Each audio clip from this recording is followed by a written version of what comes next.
Nicola, hey, congratulations on your new film, Magnetosphere. Thank you. This is a wonderful family-friendly film. You done a terrific job on telling this coming of age story. But more of a congratulations, it's being showcased really soon at the San Diego Comic-Con. How do you feel about that? I'm really happy about it. It's not every day you get a screening at SDCC, and all credit is due to my wonderful friend Dan Bennett, who runs the San Diego International Children's Film Festival, also the LA International Children's Film Festival, and Magnetosphere is going to be shown twice in San Diego, once at the con and once at this is on August 16th at the San Diego Central Library downtown. The only thing I wish is that people could, like San Diegans who are just, not invitees to the con, could come to the screening at the con. Because the thing is, the SDCC screening is really only for people who have is only for people who have badges. So we hope to see. I'm going to be there promoting the heck out of the film all 4 days, handing cards to people who are going to be there Sunday, and we hope to fill the room with those. I just wish the larger public, could come in. Before I get into the nitty-gritty stuff of the film, are you San Diegan? Is that why you have like two back-to-back showcases in San Diego? No, that's all due to my friend who lives there and who runs film festivals. I actually live in Massachusetts, Oh, wow, and I'm that's actually from New York, so I'm just gonna fly out. And yeah. that's wonderful. Well, Nicola, let me start with the obligatory question of where the original idea came from for Magnetosphere. A couple places. I had seen a wonderful film about a girl with dyslexia called Confetti by the director Anne Hu. And this has to do with a little girl with dyslexia who lives in China and ends up moving to the United States for her education. Very different story from Magnetosphere, but what struck me was the way the cinematography, well, excuse me, it isn't the cinematography. The cinematography was great, but it was the way the special effects were done to take us inside the child's mind. And I think what we ended up doing in Magnetosphere was very different, but that was sort of you would see the main character and in Confetti, whose name is Mei Mei, and you would see her trying to read like I don't remember if it was in Chinese or English, but trying to read a word or a character on the chalkboard, and then it would just like switch around or change place, and we'd realize, oh, we're in her mind now. And, very different film, very different tone, but I think it hadn't occurred to me before that you could do that. And then synesthesia, this is a more interesting story in a way. That this is something that had always sort of interested me. Is like, oh, the senses are combined, so you taste blue, or you know, you see orange auras around a person, or what have you. So sorry. Um, but I'm going to turn off Facebook. But what I loved was that there were just so many um there are just so many modalities of synesthesia. Um if you were to read about this, if you were to learn about this in detail, there's probably hundreds. Some of them really uncommon and some of them super common, like grapheme to color synesthesia, where you have, you always think that three is blue or four is yellow or A is pink or whatever. Um, and the girls in the movie actually have a conversation, an argument about that because this tends to happen between synesthetes. Like one thinks that blue is that four is blue, the other one's going to think, oh, blue is four is actually green, and that's the way it is. And it's something that people have inside, but they don't really talk about because it might be so subtle. I was just writing a big thing about this for somebody. It might be so subtle that you never realize you're experiencing it. Like you might think that like you see an orange aura around somebody or four is blue, just to give the examples I already gave. But like you're not going to go around and say to your neighbor, "Hey, is this weird? Do you have this?" It's just because it's just part of your mental landscape, right? It's just part of who you are and how you exist. And in the movie, the synesthesia is um, it affects Maggie's day-to-day life so much more. And that was based on a number of people that I talked to who had, because there's no movie if it's very gentle and doesn't affect her. But if it does affect her and it makes her feel weird and it feels like something, oh, I have to hide from people because this makes me weird. And I'm 13 and I can't stand that, that's the only way the story can work. And so I think I interviewed like 70 synesthetes, which is people with synesthesia. Um, but I couldn't use 70 stories. So I kind of winnowed it down to like 4 or 5 people whose experience of synesthesia was rather strong and who were the model for Maggie, including a 13-year-old girl, in fact, who, at the time, like her, with her permission, her dad, who also has synesthesia, told me her stories. And synesthesia can really, it might be positive, but it can really negatively affect your life as well. It's not a disability, it's a condition. It's more of a neurological condition, but your sensory input does more things than it would do to somebody without synesthesia. I don't want to say a neurotypical person because they could have something else, but you know what I mean. Yeah, absolutely. And you try to portray that in this film. How did you want to portray synesthesia visually? Because I've known about the topic, and usually they have an easier time portrayed in an animation, but you want to Yes. portray this in a live action setting, which tends to be a lot more difficult, It's really especially difficult. for yeah.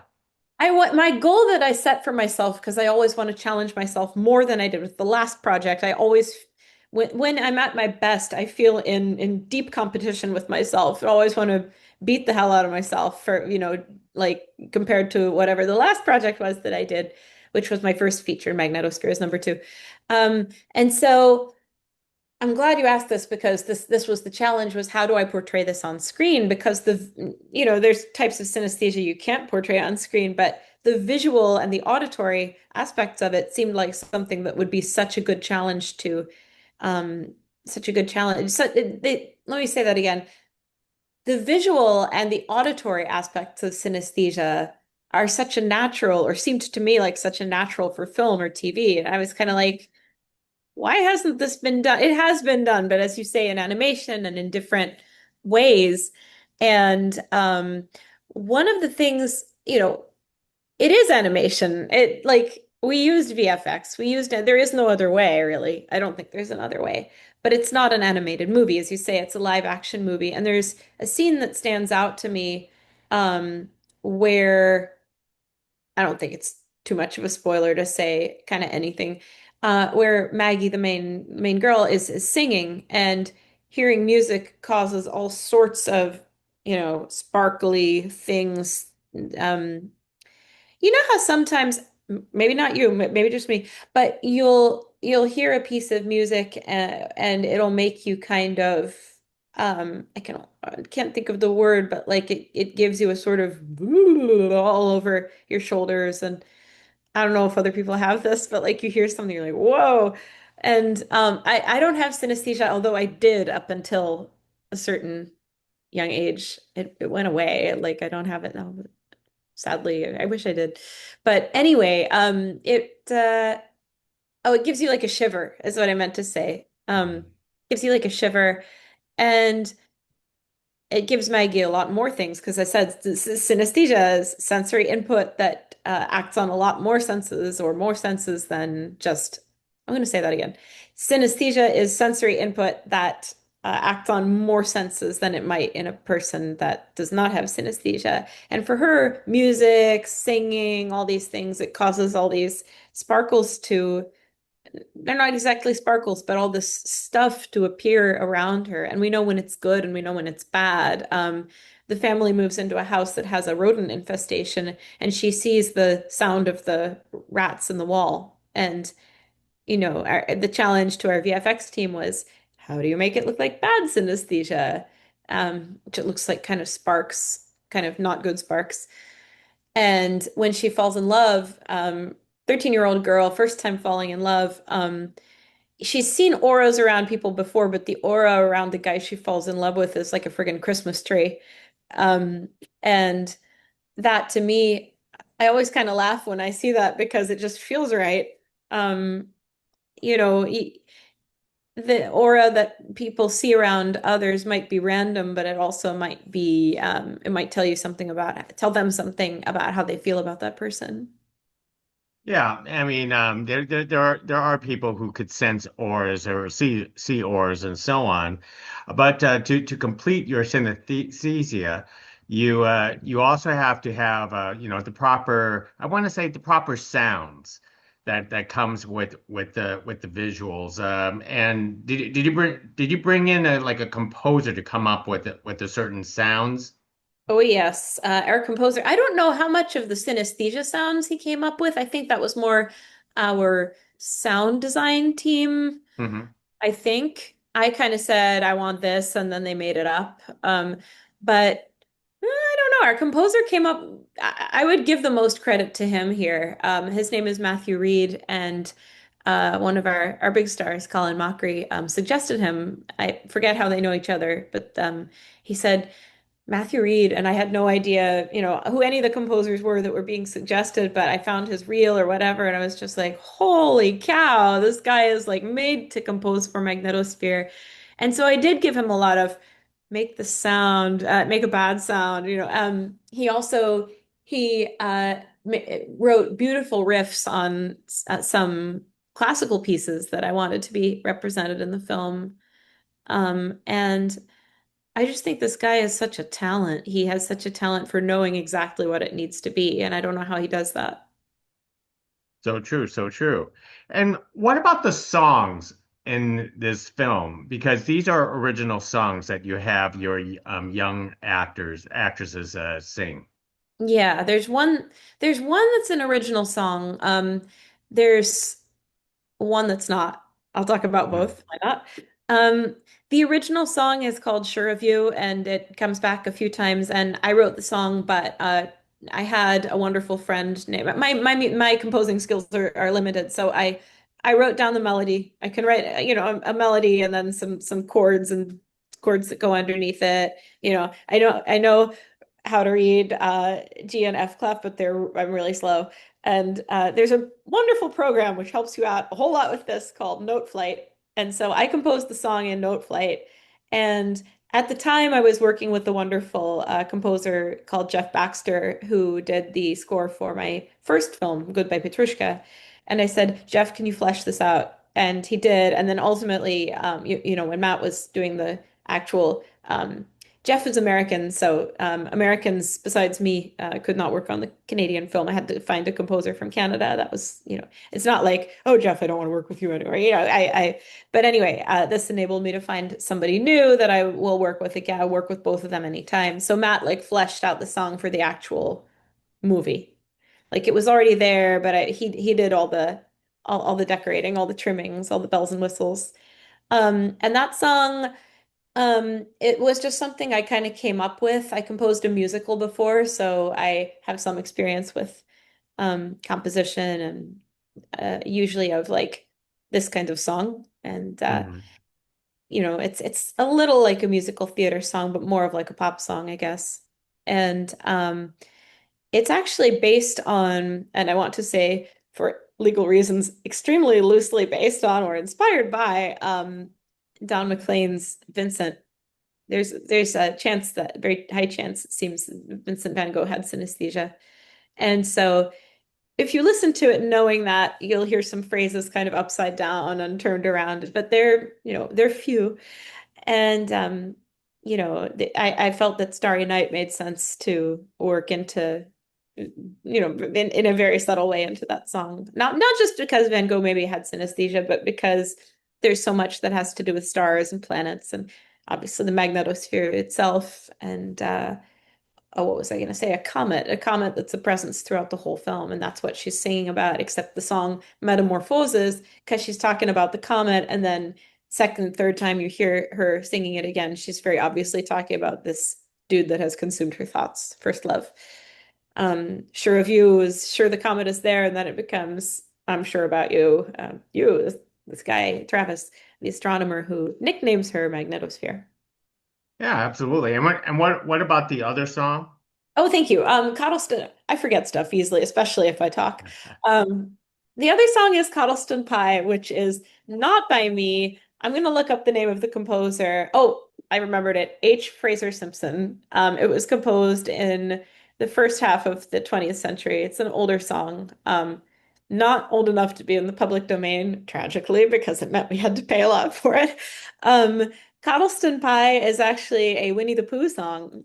And Oh, yeah, it has to do with like not really making sense of anything. And it's sort of asking the question, why does the world not make sense? Um, and the refrain, Coddleston, Coddleston, Coddleston pie, is what Winnie the Pooh says to himself to make the world make sense. Um, I have always loved that song. It has always been one of my favorites of a collection that's called The Hums of Pooh. This is way pre-Disney. This is before Disney Pooh. This is like 1930s, maybe 1940s. If you want to know, I will look it up right now. Coddleston Pie, publication or like publication date, H. Fraser Simpson.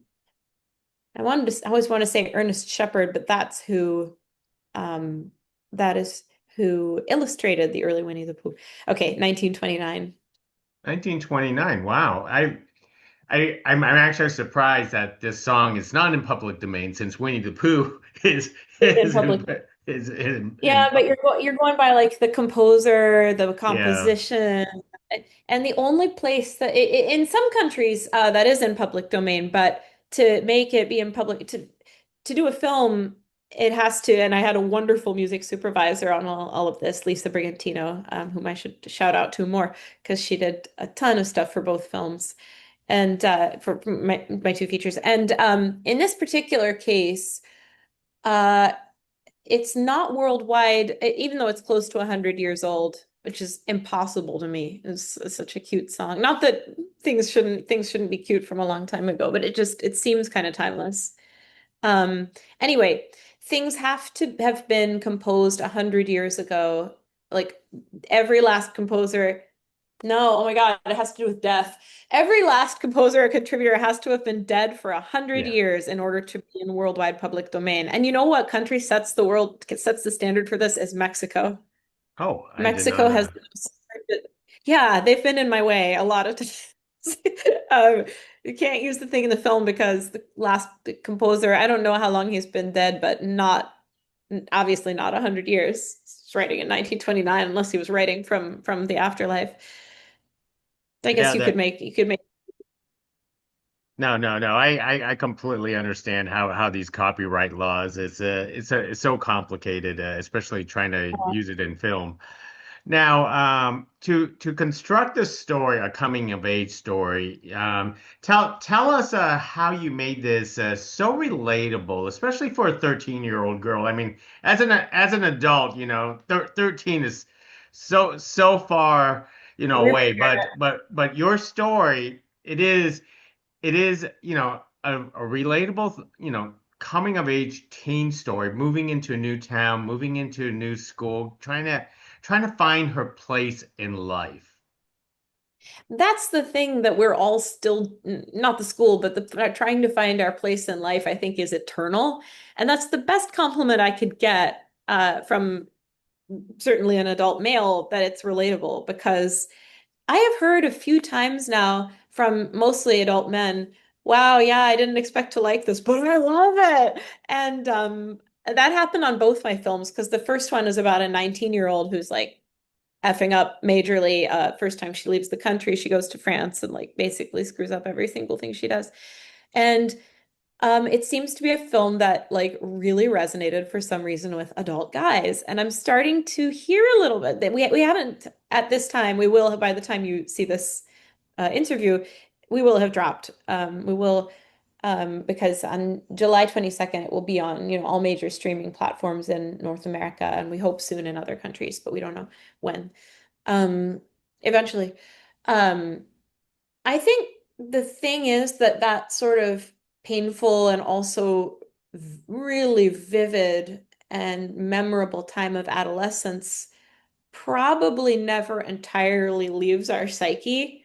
And I always like writing about people that are in that age range because it's such a time of transition. It's like you're halfway between being this person that like your mom takes everywhere and has to be with you everywhere and being an adult who's a free agent who can, I mean, you're far from being an adult, but you're also suddenly like first love is a thing and being different than other people is like a horror.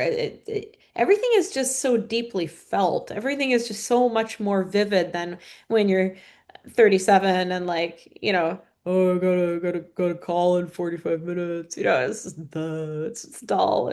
And being 12, 13, 14 is like never dull. Mhm.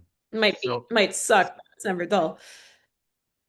yeah, well, life is surely different, and you have to craft a film that's relatable to young teens who will be watching a film like this. But in order for this film to work, you have to go through a casting process to find the right actress who not only has to try to relate to synesthesia, but to relate as a teen and find someone who could sing. Tell us how you settled on what's her name? Shayelin Martin in this case. This was hard, not because they had to be able to sing and not because, they had to be able to relate to synesthesia, but because there were so many good choices. I have worked in casting as a freelance sort of casting director in New York for a long time, so I had a lot of experience casting. And usually you have like two choices that fit ultimately. It's like you're between two people, or it might be just one person who fits. In this case, I think for our short list, and I mean, there was a long list before that, but I think for our short list, there were still 7 people, like all of whom could have beautifully played this role. Um, 7 people of sort of different ages, and that's okay, if you find a 17-year-old who can play a 13-year-old, sometimes that works really well because they bring more experience to it.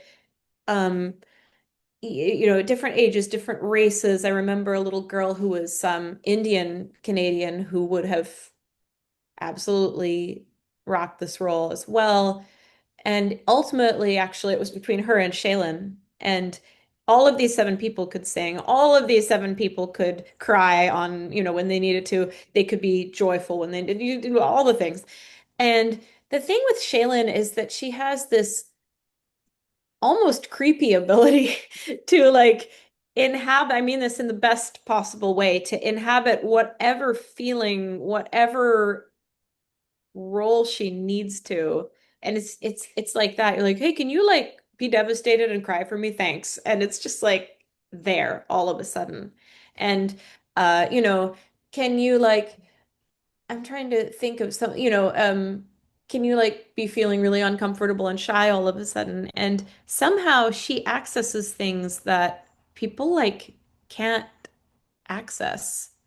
I don't know how she does what she does. I also wanted a kid who could sing, but who didn't sound like, I am a Broadway kid, which is Yeah. that bothers me, but aside from it being something that personally bothers me, she needed to sound like she needed to sing and she needed to sing well, but she needed to sound like a kid who just happened to be able to sing. And yes, she's trained, and yes, she sings, really well, and she has these good pop inflections, and you hear them and so forth. But you also can believe, oh, this kid just happens to, have a good voice. She sounds like a real kid who just happens to sing really well. And that was important. Well, she did certainly well, especially portraying the teen angst that she has to put on screen. Can you Yeah. talk about the rest of the cast because you mixed some big names on here, established actors like Colin, who's a great comedian for decades, and Tara Strong, who's a really well-known voice actor and I want to say going to be a huge celebrity at San Diego Comic-Con. So how did you land those folks for your film? I don't know. I was very well, usually okay, I do know. It was none of these castings were, oh, what's the word? traditional. I do not tend to do things in a traditional way, which is both good and bad for me and mainly for me. But anyway, casting the kids I did in a very kosher way. It was like going through agents and saying, "Hey, can you send me your kids who fit these parameters?" And they're like, "Sure, I have 20 of them." And I'm like, "Oh God." But now you got to look through 20 of them and they're probably all going to be good. And because every kid in the GTA, Greater Toronto area, seems to be really talented. Um, I don't know what it is, something in the water, I guess. But with Colin, I was contacting and contacting and contacting his team, his reps, and I was getting no response. I think because of it being a smaller film. I don't really know. I wasn't hearing. And then one of his team said something kind of, I forget, it was something vague like, "Oh, hey, there's this role that somebody emailed about." But that was kind of all the information he ever got.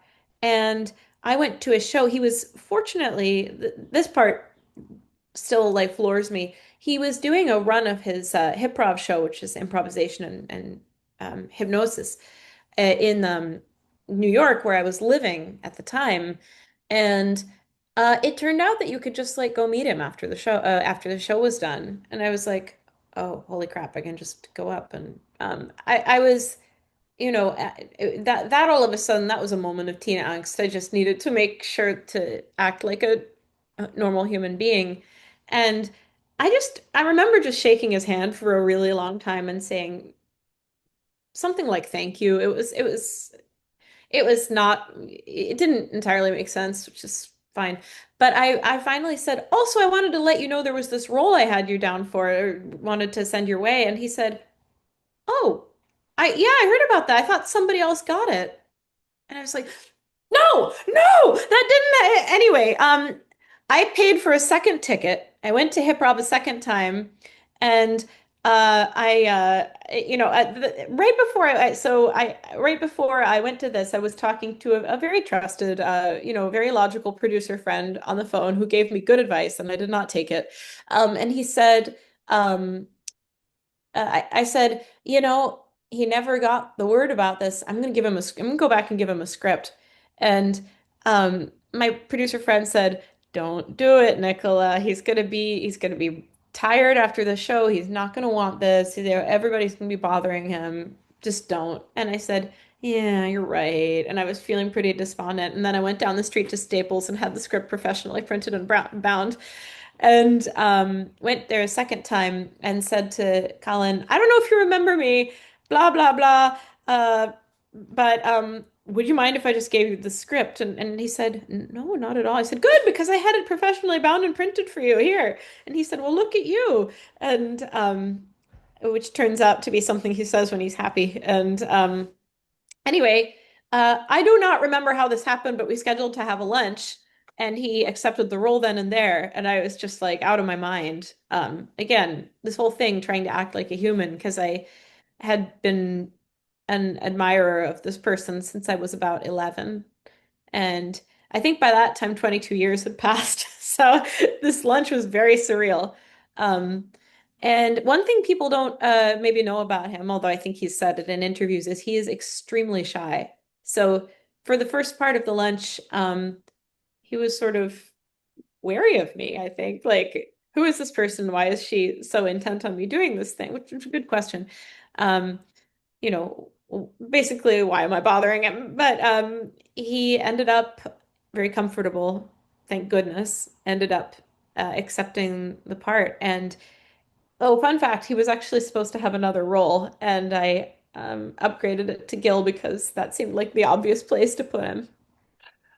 That that is pretty good in that you landed on him. And I'm just curious, was that his voice, singing voice, or did Oh, you good have God, to no, but I'm so glad or you had that to dub no, that? that was dubbed, but I'm so, so, so glad that you asked because it tells me we did a good job dubbing. I'm always worried, like, oh shit, does it just seem obvious? No, I wish. There is a gorgeous voiced opera singer.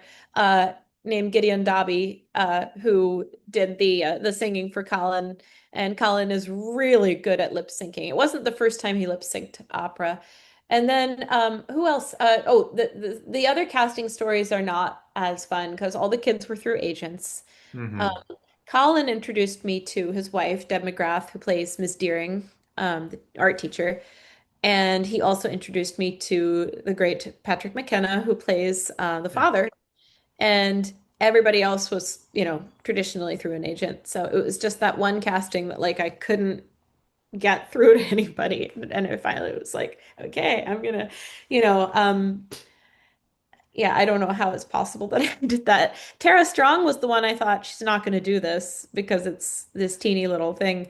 And instead, she looked at the script and was like, I love the script, sure. And I gave her my scratch demo of Captain Cassiopeia's voice, which I don't remember, but she, this is probably the best compliment I have ever or will ever have ever gotten or will ever get. She thought it was so funny, the scratch voice, that I was just like, this is hilarious. Um, of course, I'd rather she do it. So, um, but I love doing the voice for that doll because I do slip into voices. Well, I have to be each character anyway. That's kind of the name of being a director. Well, you embody this is your script, this is your story. You have to embody all the characters. But there is one more person that I do want to address is Steven, who plays Travis in this film, and it's funny is because he has been an actor for a long time, but he's much more known for his content creation, his TikTok videos, his Of course. comedy. Yeah. Tell us about putting him into that position because I want to say this is the biggest role that I ever seen him in, and it's much more serious than his TikTok roles in this case. He is known for being somebody who is not just really funny, but somebody who is creating his own content being really funny. Like he's a writer and he's an actor, and he's really a really funny writer and actor. And I wish I had figured out how to use that more in the film, that, Maggie could have fallen in love with him for being funny, rather than just because she does. He's there and he's singing, and, you know, here's this dude who walks into the auditions for Pirates of Penzance, and she's like, yep, it's him. It's him for her at that point, and it's never going to be anybody else. Oh, well, hopefully it will be, but, um, she, she's 13. He's probably like 25. It's a problem. It would be a problem. Fortunately, it doesn't become one. But he like every actor who is really good at comedy, he's really good at drama. And people don't know that. So I hope they watch this to see him not only be dramatic, but sing, which are two things he doesn't do on his TikToks. Um, he is just complete. I mean, he's a lighthearted character, but you're right. We don't use his comedy. I wish I had done that more, but all the comedy was kind of falling to other people. Patrick McKenna, who plays the dad, or sorry, rather, that character, uh, the character of the dad is actually probably the character that I identify with the most, probably most based on me. And with Steven, he can kind of do everything. And people are always surprised when a good comedic actor can do drama. They're like, oh my God, he can be serious. And like, it's actually way more surprising the other way, right? Yes, every comedic actor can do drama because comedy is so much harder. It's the Hmm. other way around. Like, not every great dramatic actor can turn around and do comedy. Yeah, that's true. I'm not saying they're not great actors, but there are people who just like could not be funny if their lives depended on it. But yeah, all of those guys, Colin, Pat, Steven, every single, I wish people knew this, but every single actor on that set is extremely funny in some way. And it's not always utilized in the movie. Well, regardless, it sounds like you had a fun experience. But Nicola, tell us about your enjoyment of directing because this is the second feature for yourself, and it sounds like you're preparing to go even bigger the next project. I hope so. I don't know where I'm going right now. I have no I guess, concrete plans. But I have been working a little on writing just for writing, not for a script so much. I would really, really love to get back to directing one day, but the thing with directing indie films is that, and I will answer your actual question in a moment. I haven't forgotten. But the thing with like indie films is that you're responsible for raising the money. And Mhm. it's really done through the kindness of people who are willing to invest in you mainly because they like you or they like your work, but they know every time that they are not guaranteed any money back. Like no guarantee of return is written in bold like 17 times in their contract because their lawyer is great, but also because it's true. There is no guarantee of return. And indie films are so like they're treated so poorly in the ecosystem of films. Like they're not shown, they're not on the major, they're not on, rarely on Netflix, rarely anywhere that they can make money. If there's a major screening of it in theaters, you're paying for it. Um, they're just they're just treated like shit. And Mhm. that's the problem is making one is like uh creating. This is not the perfect analogy, and thinking about it, I could get there. But it's like building a house that is a really, perhaps really, really good house, but nobody's ever going to necessarily live in it. Mhm. Uh, they just don't have a way of getting seen. And everybody always says to you, well, that's because, you're the one who wanted to do it. It's just you. Nobody wanted it but you. You're the one who wanted you're the one who wanted this script. You're the one who wanted these actors. You didn't wait for like Scarlett Johansson to say yes. Well, because you would be waiting 5 years and it wouldn't work anyway. There are a lot of reasons to do an independent film, but mainly people I hate being so negative, but mainly people rag on you for it. And I don't believe that's right. It's the same thing with people who self-publish their books. Some are really bad, and yes, some indie films are absolutely terrible. I hope this is not one of them, but that's true of studio films as well, by the way, and it's true of not self-published books as well. There are things that you just can't, Simon and Schuster published it. It's a big thing, but you can't read past the first page because it's awful. I'm not specifically saying anything about Simon and Schuster. I just mean like some big publisher, Random House. I don't know. Um, but the thing is, um, about actually being a director is that no studio is going to hire me to be a director. That is not going to happen. It's a matter of fake it till you make it. You have to create the stuff yourself. And what I was going to say about people who make self-published books is like people assume, oh, because you weren't good enough to get a traditional publisher. No, it's because you were not already popular enough. It's the catch-22. You weren't already popular enough for a publisher to come calling. Your self-published thing could be amazing. Maybe not, but maybe so. Same thing with your film. You have to have enormous connections and you have to have enormous gobs of money. You have to basically come from money to do a film that will be widely seen. And even then, it might not be. Um, Now I'm going to talk about directing. So, because I did indie films, I was able to direct. And I kind of got my chops by doing 4 short films plus a web series that I wish no one to see. Um, it has some great acting in it, but it is just so poorly done. But that's the thing, your first one has to be so poorly done. It's also hilarious. But I pulled it offline because you don't want somebody to look up, oh, Nicola Rose, I'd love her to direct my thing. Oh my God. Um, because people don't look too carefully at the date you did what you did and like, oh, maybe she got better since then. Anyway, the thing about directing is that I kind of indicated it or mentioned it earlier.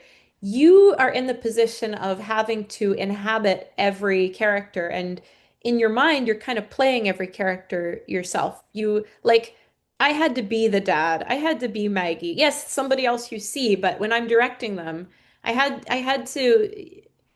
People say this also about writing books, like you have to be every character from the inside to see things from their point of view.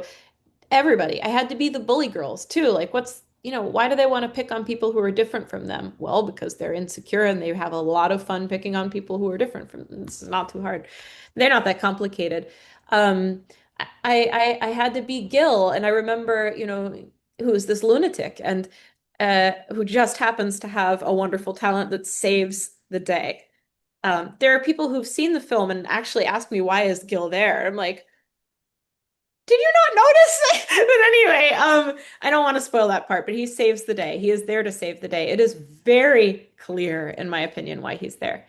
Um, Colin seemed to get it too. So if it's good enough for him, it's good enough for everybody. So I remember directing him, and you never have any time on indie film sets. So you can't spend time chatting and having this kind of conversation. You have to like get the point across right away. And one way that I do that is I will, this is kind of automatic. This is when I feel like I'm in the directing zone. I will say, okay, don't do what I do, but it's this. And I would say like, okay, and this is where you come in and you're going to say, "Hey man," and you're going to do this. It's just imitating the character and walking around like the character. And Colin was like, smiling at me, sort of. And I said, "What?" And he said, "I don't know. I'm just like watching you be Gil."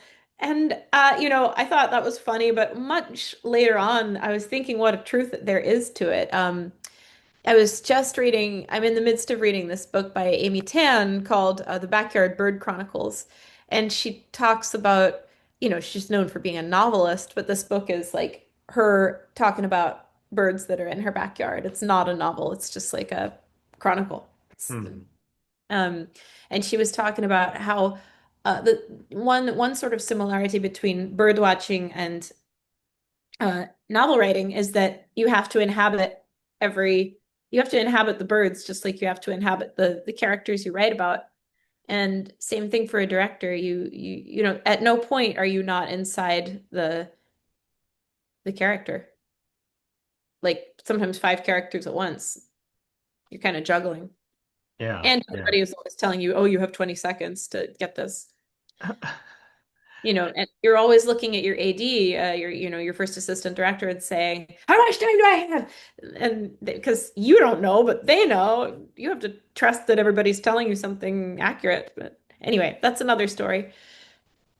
Well, every indie project is challenging and difficult, and even great directors who did big studio things like Francis Ford Coppola and Kevin Costner's learning the hard way that they have to finance their own films too. So it's a it's a changing industry for itself. I But would like it to change so that people just give you gobs of money. That's how I would like it to change.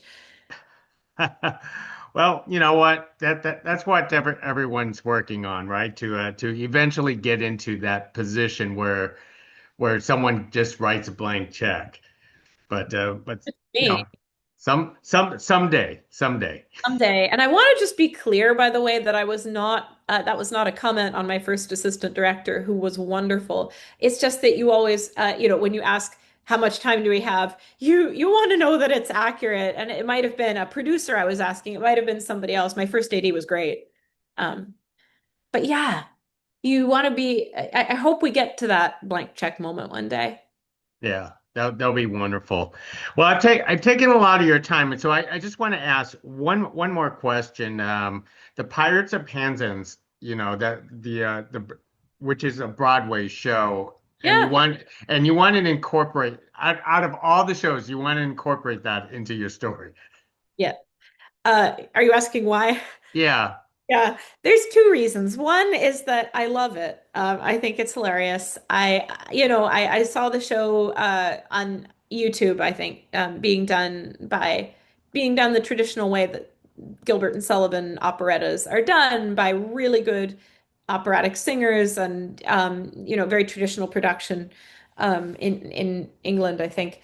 And then I also for fun. I don't remember how I stumbled upon this, but I ended up seeing the video of the show. Excuse me, that's not correct. I ended up seeing the um oh my God. You're gonna have to give me a moment. I'm just having like a brain fart. Oh my God. But it was a video, right? Not live. It was, yeah, it was a video. Give me a second. This happens sometimes. I know that you're not gonna have this in the final anyway. In a moment, I will say it as if I'm saying it naturally. I ended up seeing the movie from the early 80s with Linda Ronstadt playing Mabel and Kevin Kline playing the Pirate King. And it's a very interesting interpretation. Really interesting hearing Linda Ronstadt sing in a way that's both sort of pop and really good opera. So this lady so she doesn't sing anymore, had incredible range. I didn't know about that. But anyway, um, it is hilarious. It's really silly. It's just completely silly. We don't see too much of it in Magnetosphere. We see a little bit of it. There's another reason, which is that when I was Maggie's age, and this is one of my most vivid sort of emotional memories that will never leave ever, if I want it to. I was in a production of The Mikado, which isn't done anymore because it tends to involve white people playing Asians. So it just doesn't tend to be done these days, but this was 25 years ago, probably, and things have changed. So I had the thing is, these people are not actually Asians. They're like from Mars. There's nothing, it's set in Japan, and it's so unfortunate in a way that people just don't touch it anymore because you could make these like these are in no way. There's one time that I think the chorus sings like a bit of a battle song in Japanese. Otherwise, these people could, like I said, be from Mars. It could just be like they could be wearing bathrobes. It doesn't matter. There's nothing, it could be set anywhere. You could just like change it. But you know, there's been a problematic history, I guess I would say. I was part of it, and now you may cancel me, everybody. So when I was 13, which was in 2001, when things were different, it was right during 9/11. I was in this production of The Mikado, and I loved being part of that so much. For one thing, it's hilarious. For another thing, I was lucky enough to play a character who gets to do a couple of really silly things. And I probably played everything in a way that was totally inappropriate because I was this 13-year-old dingbat. And I could sing, but I could not sing opera. And it was just at that time one of my favorite experiences. And there's a song from it that I can still, and these are not easy lyrics to remember, I can still sing from memory. So if it had been possible, and it is not, that is the operetta I would have depicted in the film, that Pirates of Penzance can be done by anybody, and it's it's the best. And so I just thought, oh my God, why not make it be this? It fits the tone of the film too. And it fits the character of the father who basically goes nuts trying to direct it because everything it's chaotic, everything goes wrong, and he himself is chaos. Um, and yet Patrick McKenna, has so much range. There are a couple scenes where he has to be dramatic.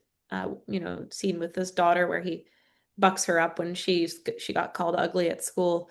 And it is one of my favorite scenes in the movie because he is just so he's silly, but he's also just so tender and listening to her so carefully and trying to figure out what the hell's going on. And he has a solution for it that comes back and back again. And oh my God, I just love him so much. That's all I'm gonna say, rather than spoil. Well, people do actually have to watch this film. So Yeah. let's go ahead and tell the audiences one more time where they could check out Magnetosphere pretty soon because we have two film festivals and it's coming out digitally pretty soon. So go ahead. Yeah, unfortunately, the two screenings are just in San Diego, but there is one at the San Diego. Did I say this earlier about the The show, library? yeah, the library. So the streaming platforms, thank goodness, are many. I'm very pleased about this, thanks to our distributor, Freestyle. Um, Here are the platforms you can see it on. So the main two are going to be Amazon Prime and Apple TV.